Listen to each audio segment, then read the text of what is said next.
కుమార్తెకు పెళ్లి ఖాయం చేసిన ఓ కుటుంబం వివాహానికి అన్ని ఏర్పాట్లు చేసుకుంది. పెళ్లి రోజున వరుడి రాక కోసం ఎదురు చూస్తున్న ఆ కుటుంబానికి ఊహించని షాక్ తగిలింది. పెళ్లి చూపులకు వచ్చిన యువకుడు కాకుండా వరుడి స్థానంలో ఇంకొకరు రావడంతో వారికి ఫ్యూజులు ఎగిరిపోయాయి. సినిమాను తలపించే ఈ ఘటన ఉత్తరప్రదేశ్ లోని రాయ్ బరేలీ జిల్లాలో ఇటీవల చోటు చేసుకుంది.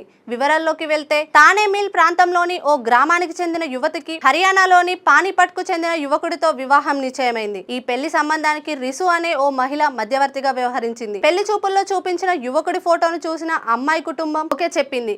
కానీ యువకుడికి మరొకరితో సంబంధం కుదిర్చిన ఆమె పెళ్లికి మరో యువకుడిని పంపింది. ఊరేగింపుగా వస్తున్న వరుణ్ణి చూసి వధువు కుటుంబం బంధువులు అవాక్కయ్యారు. మధ్యవర్తి మోసం చేసిందని గ్రహించి ఆ కుటుంబం ఆమెను దీనిపై నిలదీశారు. అనంతరం గ్రామ సర్పంచ్ కు విషయం చెప్పడంతో ఆయన పోలీసులకు సమాచారం ఇచ్చారు. దీంతో అక్కడకు చేరుకున్న పోలీసులు పెళ్లి కొడుకు బదులుగా వచ్చిన పవన్ కుమార్, అతడి బంధువులు, మధ్యవర్తి సహా మొత్తం 7గురిని అరెస్ట్ చేశారు. తానే mill area police station in charge Rajiv Singh మాట్లాడుతూ నకిలీ మ్యారేజ్ బ్రోకర్లే ఇలాంటి మోసాలకు పాల్పడుతుంటారని చెప్పారు. ఈ వ్యవహారం కూడా అలాంటిదే అయి ఉండవచ్చని ఆయన అనుమానం వ్యక్తం చేశారు. సంబంధం కుదిర్చినట్టే కుదిర్చి అమ్మాయి కుటుంబం దగ్గర డబ్బు బంగారం తీసుకొని పరారవుతుంటారని ఆయన అన్నారు. నకిలీ వరుడు పవన్, మధ్యవర్తి మహిళ రిసు, ఆమె భర్త అజయ్ మరికొందరిని అరెస్ట్ చేశామని ఆ అధికారి తెలిపారు. పెళ్లి సంబంధాల పేరుతో బ్రోకర్లు ఈ తరహా మోసాలకు పాల్పడుతున్నారని ఆయన అన్నారు. ఈ ముఠాల చేతుల్లో చాలా మంది మోసపోతున్నారని, ఇలాంటి వారి విషయంలో అప్రమత్తంగా ఉండాలని పోలీసులు హెచ్చరిస్తున్నారు.